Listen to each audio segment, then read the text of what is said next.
राधे राधे, हरे कृष्णा। कैसे हो आप सभी लोग? आशा करती हूँ आप सभी परम मंगल में होगे, स्वस्थ होगे, अच्छे होगे। आप लोग देख पा रहे होगे मैं कितनी खुश नजर आ रही हूँ।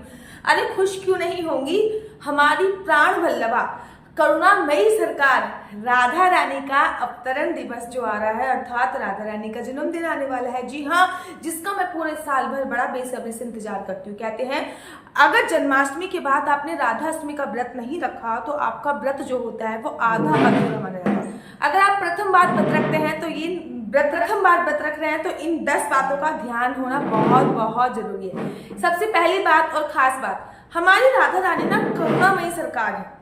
इनको करुणामयी सरकार बोलते हैं। जो इनका व्रत आप दोपहर को 12 बजे तक रख सकते हैं, तारों को अर्घ देकर शाम तक रख सकते हैं, या फिर नेक्स्ट डे भी खोल सकते हैं। पूरी तरीके से आप पर निर्भर है कि आप किस प्रकार से व्रत रखना चाहते हैं। क्योंकि ये करुणामयी सरकार है तो ये करुणा भर भर के देती है। तो आप जब भी चाहो, जैसा भी चाहो, और आप जिस संप्रदाय से संबंध रखते हो उस संप्रदाय के हिसाब से व्रत रख सकते हो। मैं बेसिकली दोपहर को 12 बजे तक व्रत रखती हूँ। सुबह उठती हूँ, नहाती धोती हूँ, राधा रानी की पूजा अर्चना वंदना करती हूँ। उसके बाद दोपहर के समय राधा रानी को पंचम से स्नान कराती हूँ।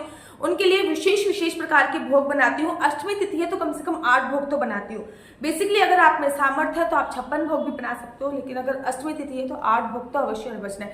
56 प्रकार के भोग तो मैं जन्माष्टमी वाले दिन बनाती हूँ, इसलिए 8 भोग बनाती हूँ, उनको भोग लगाती हूँ, आरती करती हूँ, राधा अष्टमी की कथा पढ़ती हूँ, और उसके तत्पश्चात मैं व्रत का पारण कर लेती हूँ। जो भी मैंने भोग भगवान को लगाया है, राधा रानी को लगाया है, उसको खाकर ही मैं व्रत का पारण कर लेती हूँ। तो वो पूरी तरीके से आपके ऊपर निर्भर है कि आप दोपहर को 12 बजे तक व्रत रखना चाहते हैं, शाम को तारों को अर्घ देने के बाद आप व्रत खोलना चाहते हैं, या फिर नेक्स्ट डे अष्टमी तिथि विश्राम होने पे व्रत खोलना चाहते हैं। अच्छा, एक बात मैं आपको बताऊं, बरसाने में और रावल में यहाँ पे राधा रानी का प्रादुर्भाव माना जाता है। वहां पे ऐसी मान्यता है कि राधा रानी का जो व्रत है वो सप्तमी तिथि पे वो रखते हैं, और अष्टमी तिथि पर वो उत्सव बनाते हैं। ठीक है, क्योंकि राधा अष्टमी 11 तारीख की है, इसलिए वो 10 तारीख को व्रत रखेंगे। सप्तमी तिथि को व्रत रखते हैं और अष्टमी तिथि को उत्सव बनाते हैं, नाचते गाते हैं, भजन करते हैं।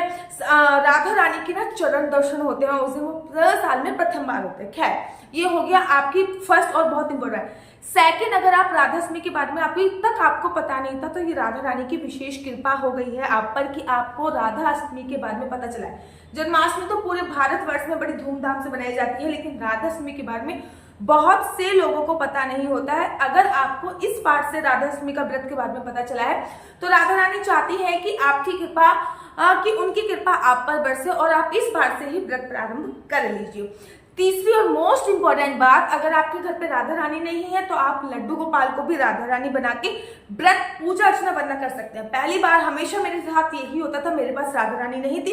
इस साल तो मेरे यहाँ पे जुगल जोड़ी सरकार का आगमन हुआ है तो बहुत खुशी की बात है।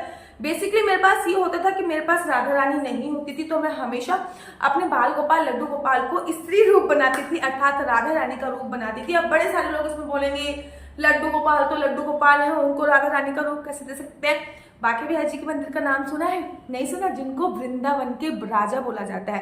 राधा अष्टमी वाले दिन बांके बिहारी जी के मंदिर में बांके बिहारी जी को भी राधा रानी स्वरूप बनाया जाता है, अर्थात उनका जो रूप होता है वो राधा में रूप होता है, राधा रानी का बनाया जाता है, और फिर उनकी पूजा अर्चना वंदना की जाती है। तो आप अपने बाल गोपाल लड्डू गोपाल को राधा रानी बनाइए, फिर उनकी पूजा अर्चना वंदना कीजिए।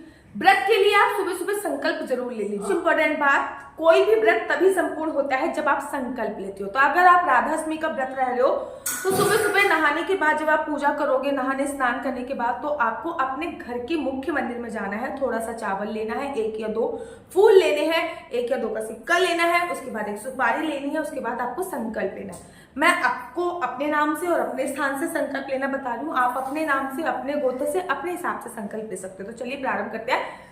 श्री राधे श्री राधे श्री राधे। मेरा नाम आशु चौहान है, मेरा गोत्र केमलक्ष है, मैं पुणे में निवास स्थान है। मैं पूरी श्रद्धा भाव से राधा अष्टमी का व्रत रख रही हूँ। ये राधा अष्टमी के व्रत के उपरांत मैं किसी भी प्रकार की कोई निंदा चुगली इत्यादि नहीं करूंगी। इस राधा अष्टमी का व्रत मैं दोपहर को 12 बजे के बाद पूर्ण तरीके से राधा रानी के दिए गए प्रसाद का पालन करके विश्राम कर दूंगी। उसके बाद जो भी सामग्री है वो आप राधा रानी के चरणों में समर्पित कर सकते हैं। तो इस प्रकार से संकल्प आपको जरूर लेना है, क्योंकि बिना संकल्प के कोई भी व्रत जो होता है वो आधा अधूरा माना जाता है। तो मेक श्योर आप संकल्प जरूर और जरूर लोगे। उसके बाद तारों को अर्घ देना बहुत जरूरी। चाहे तो आप व्रत रात को 12 बजे खोलो, चाहे तो दिन के 12 बजे खोलो, मोस्ट इम्पोर्टेंट बात, इस दिन ना अर्घ देना, तारों को अर्घ देना बहुत जरूरी है। जैसे कि चंद्रमा को अर्घ दिया जाता है जन्माष्टमी वाले दिन, वैसे ही राधा अष्टमी पर तारों को अर्घ दिया जाता है। अर्थात एक लोटा जल लिया जाता है, उसमें थोड़ा सा पानी डाला जाता है, उसमें थोड़ा सा दूध डाला जाता है, थोड़ा सा दही डाला जाता है, थोड़ा सा चावल डाले जाते हैं, थोड़ा सा मीठा डाला जाता है। उस जल का पानी जो है, वो जल जो तैयार हो रहा है, वो आप जब भी तारे निकल जाएं तो उनको आप जल चढ़ा के आ जाइए, थोड़ा सा जल बचा के लेके आ जाइए। वो अपने घर पे, घर के मुख्य द्वार पे राइट एंड लेफ्ट थोड़ा सा उनका छिड़काव कर दीजिए। तो जैसे जन्माष्टमी पे चांद को अर्घ देना जरूरी है, वैसे ही राधा अष्टमी पर तारों को अर्घ देना बहुत ज्यादा जरूरी होता है। नेक्स्ट बात जो आपको याद रखनी है, इस दिन अरवी का भोग राधा रानी को जरूर लगाया जाता है। राधा रानी को अरवी सबसे ज्यादा प्रिय थी। आप पता है बरसाने में इस दिन ना अरवी का भंडारा होता है, अरवी का विशेष प्रकार से भोग लगाया जाता है। अरवी की दही वाली अरवी बनती है, अरवी की सब्जी बनती है, अरवी का हलवा बनता है, अरवी का रायता बनता है। आपको अरवी की जो जो डिश बनाने आती है आप बना सकते हैं और अरवी का भोग राधा रानी सरकार को आप लगा सकती हैं। अगर आपका व्रत है तब भी आप अरवी का सेवन कर सकती हैं, क्योंकि अरवी जो है वो फलाहार में ही आती है। उसके बाद राधा रानी का जो पसंदीदा मिठाई है वो खीर, मालपुआ और रबड़ी, और साथ ही के साथ जलेबी। इन चारों का भी भोग लगा सकते हैं, या इनमें से किसी भी एक या दो चीज का भोग आप राधा रानी को अवश्य लगाइए। राधा रानी जी खाना खाने के बाद पान का सेवन करती थी, तो पान उनको बहुत प्रिय था, लेकिन उस पान में चूना, और उस पान में चूना और सुपारी नहीं होना चाहिए, क्योंकि राधा रानी इतनी नाजुक थी, सुपारी छुपाती नहीं थी, इसलिए उस पान में चूना और सुपारी नहीं होना चाहिए। राधा रानी का पसंदीदा रंग जो है वो नीला रंग है, तो कोशिश कीजिए इस दिन आप नीले रंग के वस्त्र पहनिए। घर पे राधा रानी है तो उनको नीले रंग के कपड़े पहनाइए। घर पे भगवान श्री कृष्ण जी को राधा रानी बना रहे हैं तो उनको नीले रंग के कपड़े पहनाइए, ठीक है ना। तो नीले रंग का जितना ज्यादा उपयोग करोगे उतना ज्यादा आपको अच्छा है। राधा रानी को भेंट स्वरूप एक मोर का पंख जरूर और जरूर दीजिए, क्योंकि राधा रानी का पसंदीदा पक्षी मोर था। कहते हैं ना, मोर का पंख राधा रानी को देने से आपके पति के रिश्तों, आपके साथ आपके पति के रिश्ते जो होते हैं वो बहुत ज्यादा इंपॉर्टेंट होते हैं। रात्रि को पृथ्वी शयन करना है, किसी भी प्रकार की कोई काम वासना क्रीड़ा को अंजाम नहीं देना है।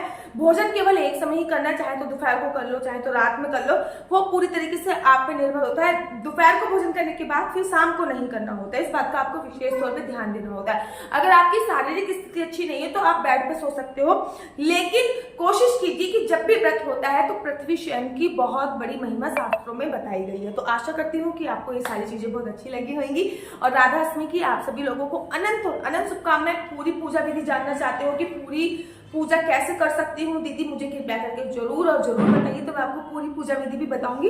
अगर आप लोग अपनी कुंडली मुझसे दिखवाना चाहते हैं, आपके बच्चा का फ्यूचर क्या होने वाला है, आपके बच्चे को कौन सी फील्ड लेनी चाहिए, कौन सी लाइन में उसको जाना चाहिए, हस्बैंड को कौन सी बिजनेस करना चाहिए, कौन सा जॉब करना चाहिए, हस्बैंड के साथ आपकी बॉन्ड अच्छी नहीं है तो क्यों अच्छी नहीं है, आपका रिलेशनशिप कब स्ट्रांग होएगा, आपकी संतान नहीं हो रही है तो संतान का योग कब तक है, मेडिकल ट्रीटमेंट से संतान होगी या नॉर्मल संतान हो जाएगी, कितनी संतान का आपका योग है, आपकी संतान को किस प्रकार के, आपके बच्चों को कौन सी फील्ड में जाना चाहिए, अगर बिजनेस करना तो कौन सा बिजनेस करना है, लकी नंबर लगेगा, ये सभी जानकारी मैं कुंडली के माध्यम से देती हूँ। याद रखिए, कुंडली देखना बिल्कुल भी फ्री नहीं होता, कुंडली देखने के 501 रुपए चार्ज होते हैं। अगर आपको मेरी वीडियो अच्छी लगती है तो आप अपना यूट्यूब चैनल हरि बोल को लाइक शेयर सब्सक्राइब करना बिल्कुल भी मत भूलिए। तब तक के लिए मुझे दीजिए इजाजत। राधे राधे, हरे कृष्णा।